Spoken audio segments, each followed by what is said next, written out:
Perkenalkan, nama saya Frans Mani dari kelas 8A. Saya ingin menjelaskan tentang Perang Janggaraga di Bali. Peristiwa Perang Janggaraga di Bali terjadi pada tanggal 1848 sampai 1849. Perang heroik ini sebagai akibat dari ketidaktaatan Raja Buleleng, I Gusti Nugramade Karangasem bersama Mahapati I Gusti Ketu Jelantik terhadap perjanjian perdamaian kekalahan Perang Buleleng pada tahun 1849. Adapun isi perjanjian yang ditandatangani oleh Raja Buleleng dan Raja Karangasem yang telah membantu Perang Buleleng. Pada saat itu, Raja Buleleng didampingi oleh Ide Bagus Tamu dan Ai Nengah Ramos sebagai berikut. Yang pertama, kedua kerajaan harus mengakui ada di bawah kekuasaan Gubernem dan mengakui Raja Belanda sebagai tuannya. Kedua, tidak boleh membuat perjanjian dengan bangsa kulit putih lainnya. Ketiga, segera menghapus peraturan tawan karang. Keempat, membayar biaya perang sebesar 300 gulden. Raja Buleleng dibebankan 2/3, sedangkan Raja Karangasem 1/3 yang harus dilunasi dalam kurun waktu 10 tahun.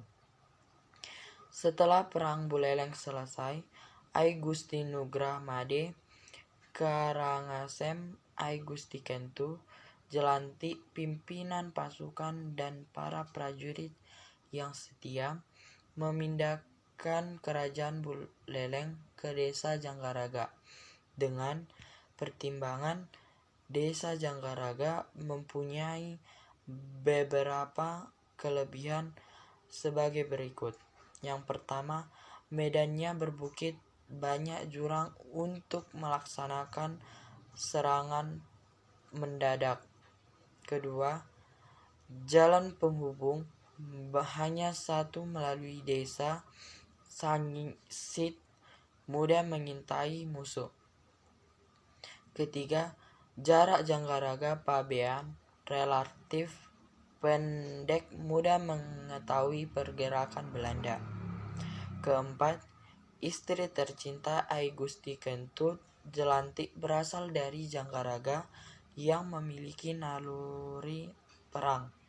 I Gusti Kentut Jelantik dan Raja Buleleng yang dibantu oleh Jack Jempiring dalam kurung waktu 1846 sampai 1848 telah melakukan langkah-langkah strategis perang sebagai berikut. Yang pertama, menyusun benteng-benteng pertahanan di sekitar Janggaraga. Yang kedua, melatih prajurit-prajurit Buleleng dan Janggaraga teknik dan taktik berperang. Ketiga, membangkitkan semangat perang masyarakat Janggaraga dan sekitarnya dengan menggunakan rumah-rumah penduduk untuk menyimpan logistik perang.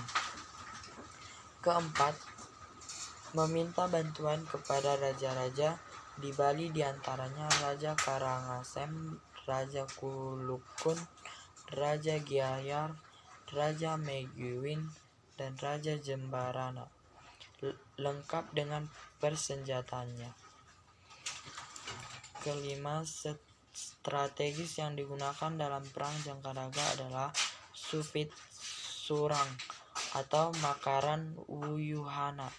Makaran Wuyuhana yaitu strategis perang yang diterapkan oleh Prabu Yudhistira dalam cerita Bharatan Yuddha. Keenam, di belakang tembok benteng yang dijadikan pusat markas dan komando I Gusti Kentut Jelantik berdiri tegak pura dalam segara madu Janggaraga. Selama Belanda menguasai, Buleleng tidak pernah merasa kenyamanan dan keamanan karena pasukan I Gusti Kentu Jelantik selalu membuat hura-hura di sekitar Buleleng dan Pabean, merampok kapal-kapal Belanda di pelabuhan Pabean, memboikot penjualan bahan-bahan makanan kepada serdadu Belanda. Di samping telah melanggar seluruh perjanjian yang disepakati pada Perang Buleleng.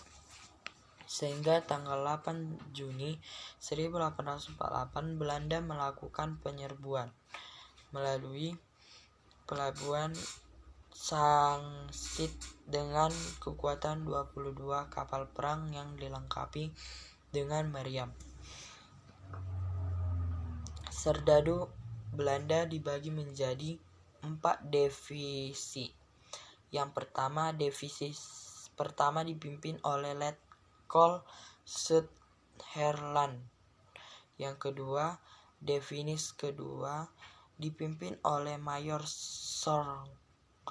Yang ketiga, divisi ketiga dipimpin oleh Letkol Brown dan Vengeland.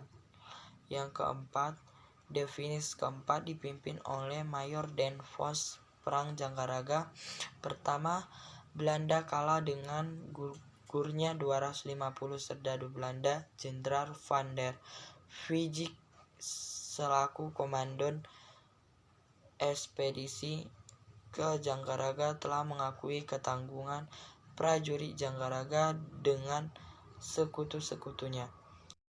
Di bawah kepemimpinan I Gusti Kentu Jelantik bersama Raja Buleleng yang dibantu oleh George Jempiring. Faktor-faktor yang mempengaruhi kemenangan ini diantara lain: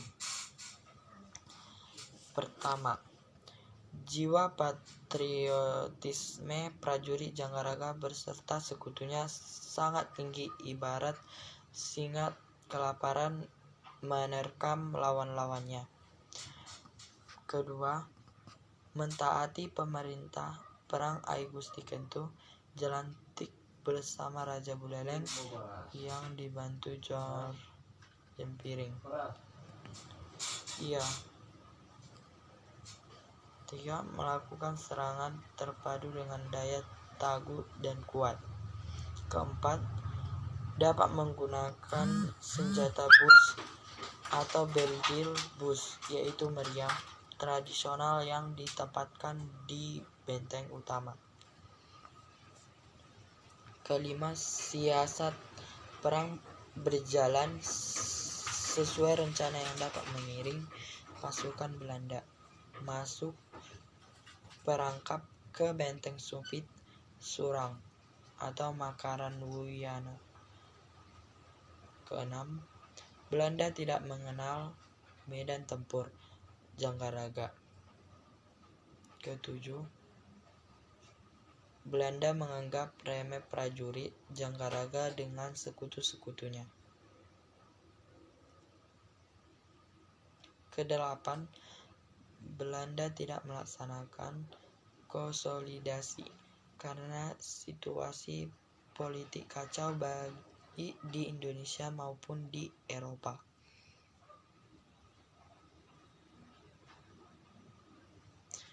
Perang Janggaraga kedua sekalipun I Gusti Kentu Jelantik bersama Raja Buleleng dan George Jempiring telah merasakan kemenangan yang gemilang dan telah mendapatkan pengakuan seluruh raja-raja di Bali yang dapat dijadikan spirit untuk melawan penjajahan Belanda dari bumi Bali yang tercinta. Namun, beliau menyadari betul Belanda akan melakukan serangan balasan. Oleh karena itu, I Gusti Kentu Jelantik bersama George Jempiring selalu membakar semangat patriotisme seluruh prajurit dan juga melakukan latihan perang bersama prajurit dengan sekutu-sekutunya, meningkatkan logistik dan peralatan-peralatan perang serta selalu waspada apabila ada serangan musuh yang bersifat mendadak.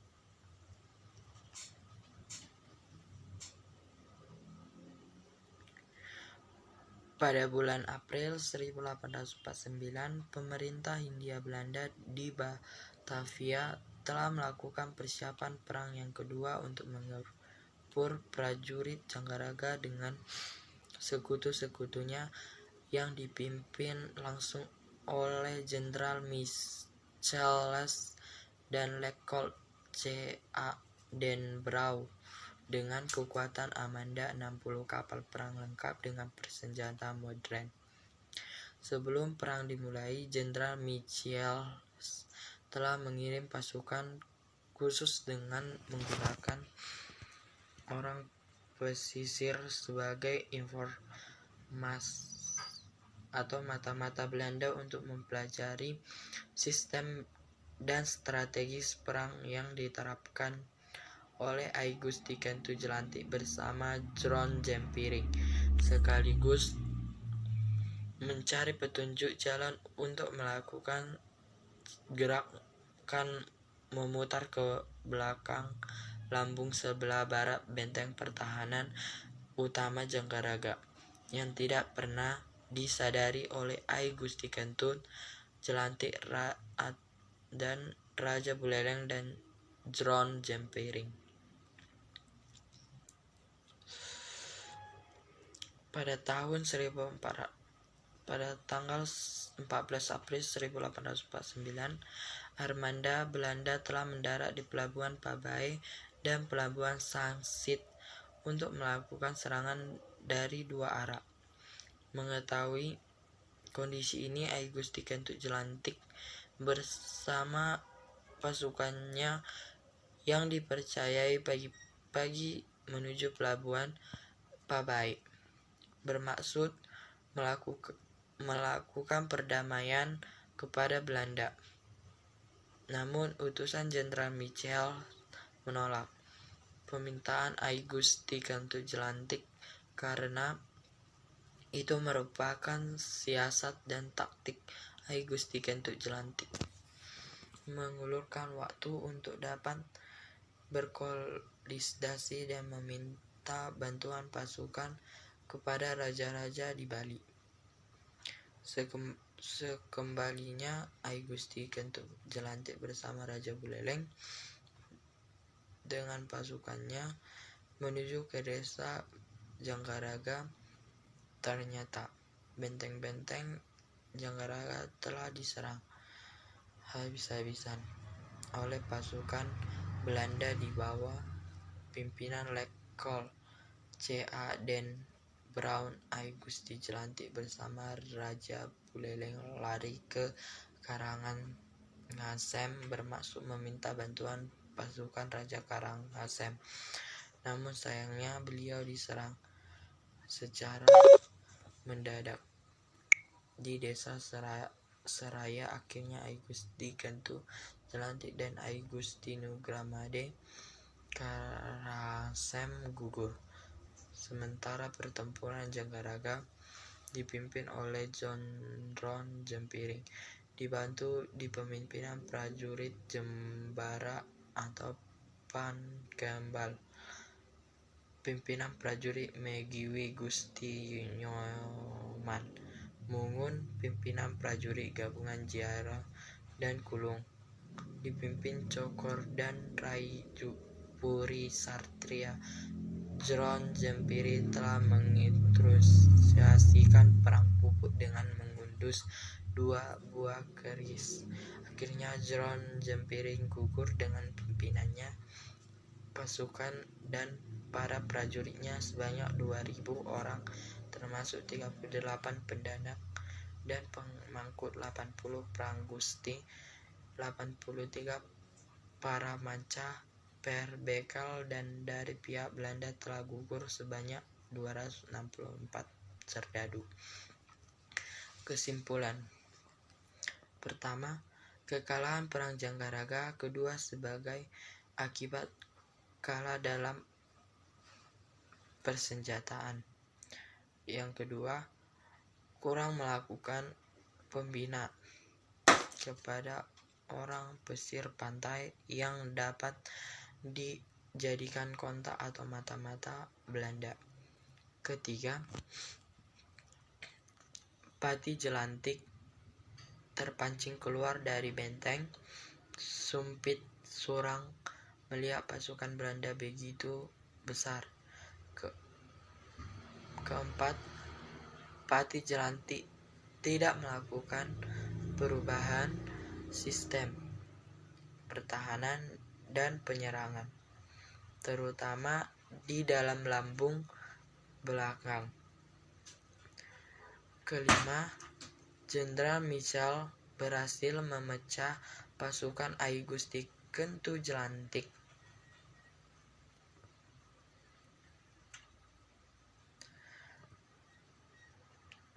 Sekalipun Belanda menyadari kemenangan Perang Jangkaraga yang kedua tahun 1849, namun pemimpin ekspedisi Belanda mengakui kegigihan, ketangguhan, daya juang prajurit Jangkaraga dengan sekutu-sekutunya. Sekian dan terima kasih penjelasan tentang Perang Jangkaraga di Bali. Terima kasih.